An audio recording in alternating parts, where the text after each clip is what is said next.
बहन रोशनी की बात सुनते ही अम्मा एकदम से अगिया बैताल हो गई।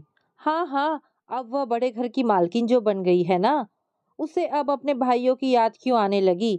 हमने उसकी शादी के पीछे अपनी सारी धन दौलत लगा दी, अब वह हमें तुम्हें क्यों पूछने लगी। अब तो तुम्हारे पिताजी भी तो नहीं रहे जो उसका घर भरते। वो तो पिछले ही साल इस कमबख्त कोरोना की भेंट चढ़ गए। वह तब नहीं आई तो अब क्या आती इस रक्षाबंधन में। उसको इस तरह बनाने के पीछे तुम्हारे पिता ही जी थे, और क्या। मैं पहले ही मना कर रही थी कि बेटी जात को इतना सिर न चढ़ाओ, मगर मेरी सुनता कौन है। सदा की तरह अम्मा अपना कोप पिताजी पर प्रकट करने लगी थी। सारी पूंजी उसकी शादी में शाह खर्ची दिखाने में झोंक दी।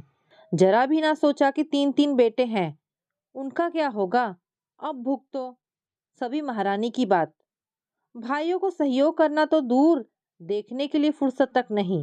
जब तक तुम्हारे पिताजी रहे, हर बार आ आकर नोच खसोट कर ले जाती रही। अब कुछ रहा नहीं तो दो पैसे के धागे भिजवाना भी भारी पड़ने लगा। फोन पर कहती है, राखी भेजना भूल गई थी अम्मा, वहीं खरीद बंधवा देना। अब सुबह सुबह हुआ क्या जो इतनी शोर मचा रही हो। बड़े भैया अजीत परेशान स्वर में पूछ बैठे। किसी को चैन नहीं लेने देती, तुम्हारे ही लाडली बहन की बात हो रही है। अम्मा उन पर चिल्लाई। फोन कर बता रही थी महारानी कि राखी खरीद कर बंधवा देना। ठीक ही तो है, वे शांत स्वर में बोले। भेजना भूल गई होगी। जब तक यहाँ भरा पूरा था तब भूलती नहीं थी। अरे यह कहो कि कोई कुछ मांग ना दे, इस डर से वह आना नहीं चाहती। आना तो दूर, रिश्ता नहीं रखना चाहती। पिछले साल सुमित गया था तो उसे पुराना मोबाइल फोन दे एहसान जता रही थी। उस मोबाइल की मरम्मत में ही 2,500 रुपए लग गए थे। यह भी नहीं सोचा कि यह वही भाई है जिसने मुझसे लड़कर मेरे सारे गहने जेवर उसे दिलवा दिए कि बड़े घर में राज करेगी। अरे पुराना बड़ा बिजनेस परिवार है, वहाँ किसी एक की थोड़े ही चलती है। अजीत भैया बोल रहे थे। वहाँ सब कुछ नफा नुकसान देखकर निर्णय लिया जाता है। अब तो तुम लोग कुछ बोलो मत, सब तुम लोगों का ही मिलजुल कर किया धराया है। तुम्हारे पिताजी ने बेटों के लिए कुछ किया ही नहीं और सारा कुछ बेटी पर लुटा दिया। बड़े अजीत भैया वहां से भनभनाते से उठकर चाबी का गुच्छा संभाले तीर की तरह बाहर निकल लिए।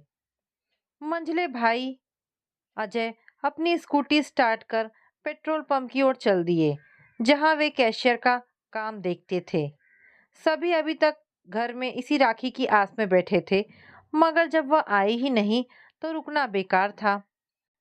और सुमित वहां से उठकर तुरंत बाहर बरामदे में आकर कुर्सी पर बैठ गया। ये अम्मा भी कहाँ से कहाँ बात उठाकर किसके माथे पर फेंक देती, पता नहीं चलता। चूंकि त्योहार था तो मोहल्ले में भी चहल पहल थी। छोटे बड़े बच्चे हाथ में राखी बंधवाए इधर उधर घूमने व खेल रहे थे। उसने देखा कि घर के चारों बच्चे भी चमकीली राखी बंधवा इठला रहे थे और दूर कहीं रक्षाबंधन का कोई फिल्मी गीत गूंज रहा था और वह अपने अतीत में डूब रहा था। तीन भाइयों के बाद बहन रोशनी सबसे छोटी थी। उसके जन्म के बाद जैसे घर में रौनक आ गई। खासकर रक्षाबंधन के दिन घर में सभी का उत्साह देखते बनता था। घर में पूरे वॉल्यूम में टेप रिकॉर्डर पर रक्षाबंधन का गीत बजता। पुए पकवानों की सुगंध रसोई से फिजा में उड़ती रहती और पूरे उत्साह के साथ नए कपड़े पहन वह सभी भाइयों को राखी बांधकर मनपसंद उपहार वसूल करती थी। वे सभी भी उसे राखी बंधवा धन्य धन्य महसूस करते थे। लेकिन समय का फेर ऐसा कि पापा अवकाश प्राप्त कर पेंशन याफ्ता हुए। दोनों बड़े भाइयों को ढंग की नौकरी मिल नहीं पाई थी। झक मारकर बड़े भाई ने घर के बाहर बने ओसारे में अपनी एक स्टेशनरी की दुकान खोल ली थी और दूसरे भाई बीकॉम कर कर एक पेट्रोल पंप में कैशियर के तौर पर लग गए थे। वैसे सुमित एमए कर चुका था। बैंक स्कूल से लेकर विविध सरकारी नौकरियों के लिए वह प्रयास करता रहा था, मगर नौकरी इतनी आसान कहाँ थी और इसलिए एक लोकल प्राइवेट स्कूल में ही शिक्षक लग लिया था। इसके अलावा थोड़ी बहुत ट्यूशन भी कर लिया करता था, मगर इस लॉकडाउन ने इन सभी पर लॉक लगा दिया था। प्राइवेट स्कूल घर बिठाकर वेतन देने से तो रहे। रोशनी सुंदर थी और उसकी सुंदरता पर ही रिझ कर उसके ससुराल वालों ने उसे पसंद किया था, मगर पिताजी वहां शादी तय करने में हिचक रहे थे कि इतना संपन्न परिवार है, उसके लिए वे दान दहेज जुटा नहीं पाएंगे। अम्मा तो एकदम सख्त खिलाफ थी ही, मगर वे तीनों भाई रोशनी के ससुराल से अभिभूत थे कि घर की बेटी वहां जाकर राज करेगी। क्या पता वहां से सहयोग भी मिले। हम जैसे कस्बे और कस्बाई मानसिकता वाले लोगों के लिए वाराणसी जैसे शहर का आकर्षण भी एक बड़ा कारण तो था ही। और उन लोगों ने भी कह दिया था कि दान दहेज की जरूरत नहीं, आप बस अपनी बेटी के जेवरात जुटा दे और बारातियों का स्वागत अच्छी तरह से कर दे, यही बहुत है। तो पहली समस्या तो गहने की आई। पिताजी ने अपनी पीएफ की जमा पूंजी से 10 तोले के गहने बनवाए थे, मगर उनका डिमांड 15 तोले का आ गया।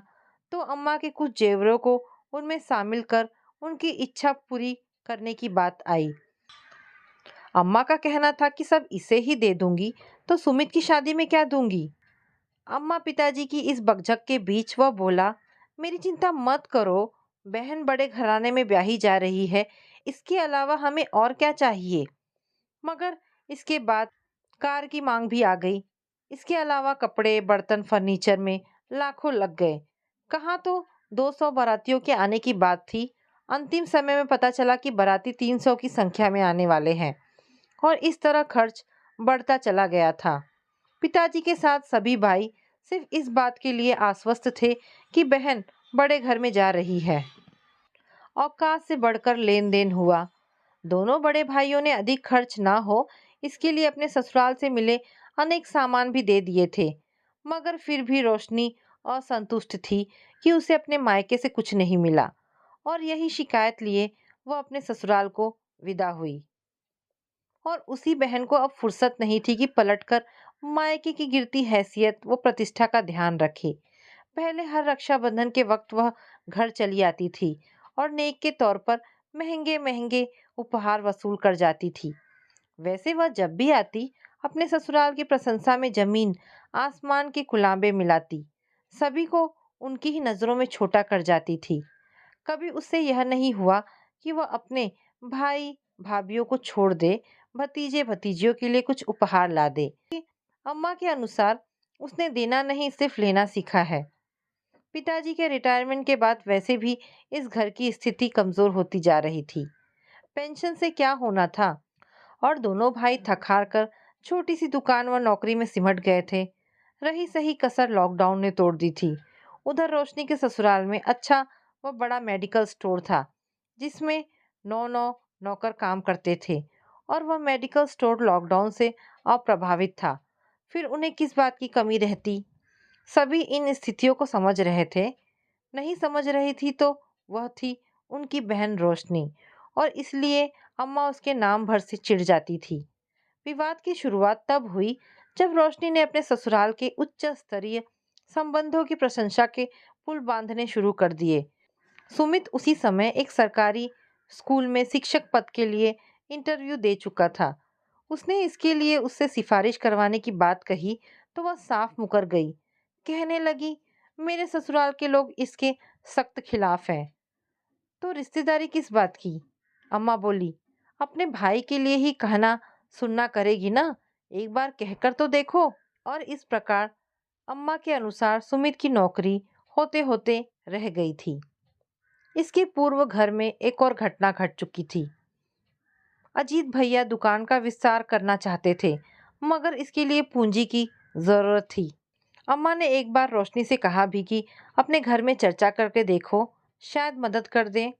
मगर रोशनी ने साफ मना कर दिया कि वह वहां मुंह नहीं खोल सकती।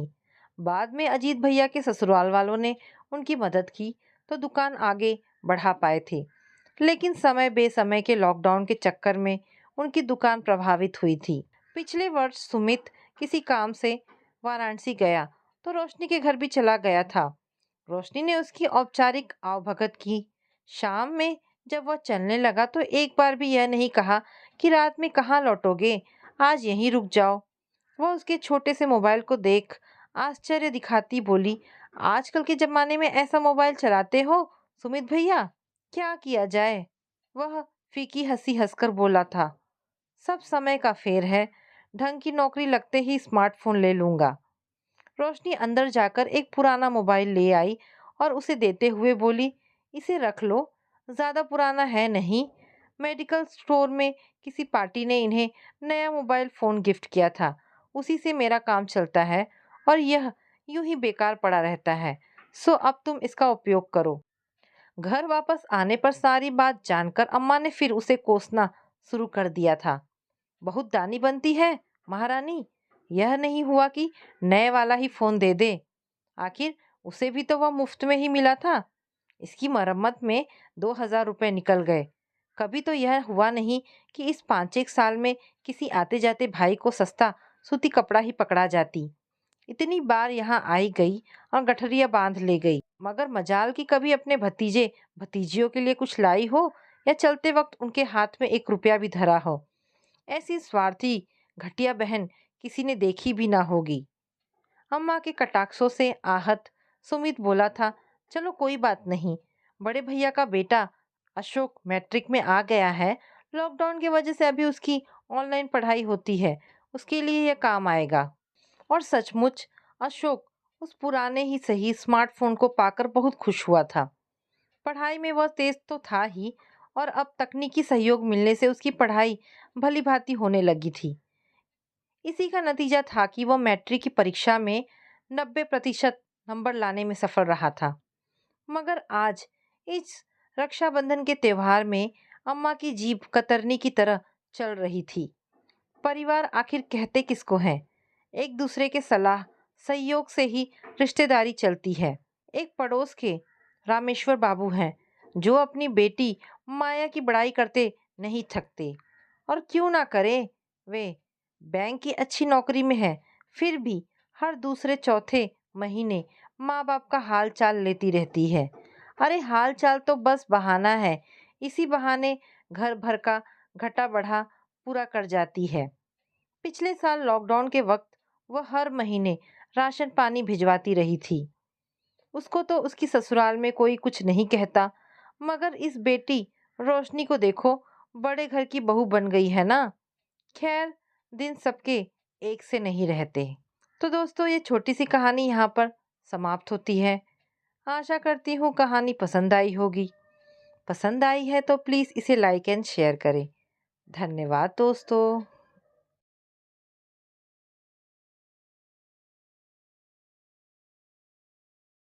देखो, इसके पति ने इसे तलाक दे दिया है, कितना बन ठन कर जा रही है।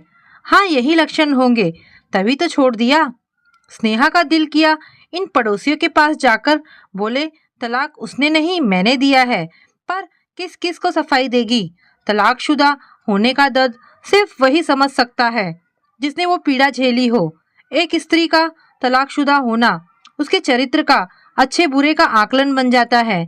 जरा सा ढंग से तैयार हो तो लोग तो चरित्र ही खराब बता देंगे। रिस्ट वॉच देखा, 9 बजने वाले थे। उफ, कहाँ इन बातों के पछड़े में पड़ गई। आज फिर देर हो गई। स्कूटी की स्पीड तेज कर दी। ऑफिस पहुंचकर अपनी सीट पर बैठ एक गिलास पानी गटागट पी गई। तभी रामू काका आए।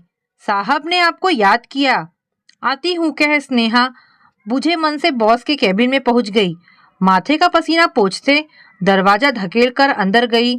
अधेड़ अवस्था के मनीष जी ने दांत दिखाते हुए, आइए आइए स्नेहा जी, आज तो आपको फिर देर हो गई। जी सर, वो स्कूटी स्टार्ट नहीं हो रही थी तो थोड़ी देर हो गई। अरे आप कहाँ स्कूटी के चक्कर में पड़ी हैं? मैं तो आपको कब से कह रहा था मैं आपको पिक कर लिया करूँगा।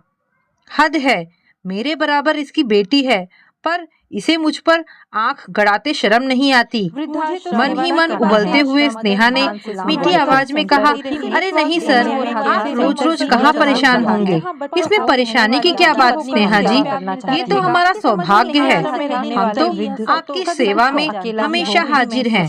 किसी तरह जान छुड़ाकर स्नेहा उनके कमरे से बाहर निकली, अपनी सीट पर आकर राहत की सांस ली। तलाकशुदा स्त्री सबकी संपत्ति बन जाती है, जिसे देखो वही उस पर अपना हक जताने लगता है। स्नेहा उदास हो गई। क्या तलाक का निर्णय गलत था? क्या उसे समीर की प्रताड़ना अनदेखा करना चाहिए था? उस पीड़ा को कैसे दिखाए जो समीर उसको देता था। सामने वाले के सामने इतने प्यार से हिदायतें देता था कि लोग उसकी किस्मत पर रश्क करते थे। वहीं अकेले जरा सी गलती पर वो थप्पड़ मारने या सिगरेट से जलाने से नहीं चूकता था।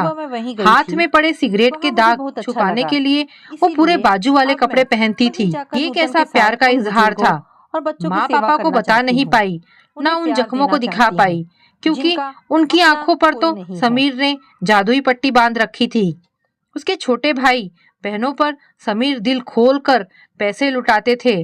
मायके में उस पर बिछ बिछ जाने वाले समीर के चेहरे का मुलम्मा वो उतार नहीं पाती थी। जानती थी कोई यकीन नहीं करेगा, सब उसे ही बड़े प्यार से गलत करार दे देते थे। दिसंबर की एक सर्द रात समीर देर से आए और डोरबेल बजा रहे थे। रजाई में घुसी स्नेहा को दरवाजा खोलने में विलंब हो गया। दरवाजा खोलते ही उसके हाथों को मरोड़ते हुए समीर ने 4-5 जगह उसके हथेलियों पर जलती सिगरेट छुआते रहे। वो दर्द से तड़प उठी। नशे में डूबे समीर की हंसी ने उसे झिकझोर दिया। ये इंसान है या शैतान, जाने कहां से ताकत आ गई। समीर को परे ढकेल कर घर के कपड़ों में बाहर निकल आई। जब तक सह पाई सहने की कोशिश की, पर जब सहने की अति हो गई तो छोड़ आई। वो घर मायके नहीं जा सकती थी, सो अपनी सहेली ईरा के घर जा रात गुजारा। उसी की मदद से ऑफिस में जॉब मिला, पर स्नेहा ने अलग घर ले लिया। समीर ने ढूंढकर उसे बहुत मनाने की कोशिश की, यहाँ तक उसके माँ पापा को साथ लेकर आया। उनको ये यकीन दिलाया कि स्नेहा की दिमागी हालत ठीक नहीं है, इसलिए वो घर छोड़ आई है। मैं फिर भी स्नेहा को अपना लूंगा, क्योंकि मैं प्यार करता हूँ।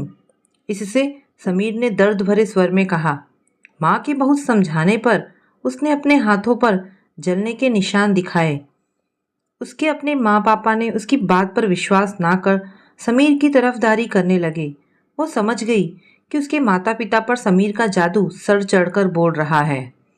तलाक के लिए अर्जी स्नेहा ने ही दी थी। 1 साल लगा तलाक मिलने में। तलाक मिलते ही उसने अपने आसपास के लोगों को तेजी से बदलते देखा।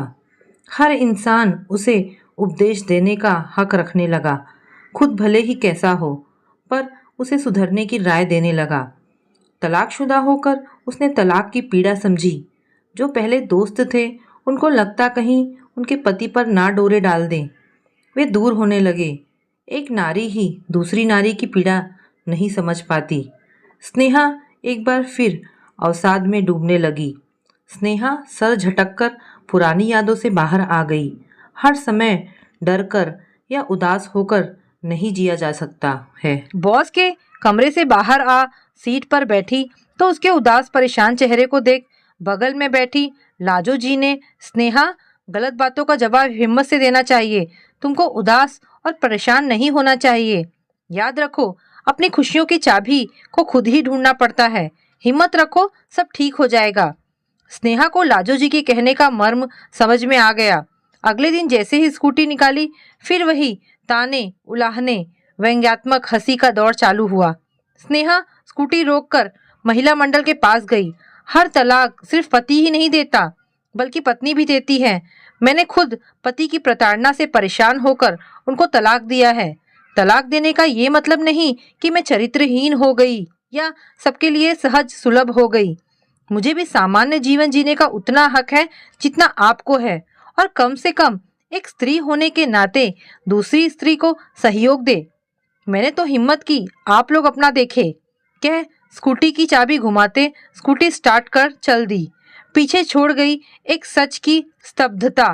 उन जवानों पर ताला लग गया जो कल स्नेहा को चरित्रहीन कह रहे थे। ऑफिस में भी समीर जी को मुंह तोड़ जवाब दिया, हिम्मत को साथ रखें तो जिंदगी आसान हो जाती है। इसी हिम्मत की वजह से स्नेहा सामान्य हो पाई और एक दिन ऑफिस के ही कलीग अशोक ने उसके व्यक्तित्व से प्रभावित हो जीवन साथी बनने की इच्छा व्यक्त की, पर स्नेहा ने मना कर दिया। दूध का जला छाछ भी फूक फूक कर पीता है। स्नेहा अब अकेले ही अपनी जिंदगी से खुश थी, पर लगन सच्ची हो तो राह जरूर मिलती है। कुछ समय बाद अशोक स्नेहा के दिल में उमंग जगाने में कामयाब रहे। लाजो जी की बात याद आ गई, हमें अपनी खुशियों की चाबी खुद ढूंढनी पड़ती है। एक बार फिर हिम्मत कर स्नेहा जिंदगी की जंग में कूद पड़ी, पर इस बार मीत मन का था और सही भी था।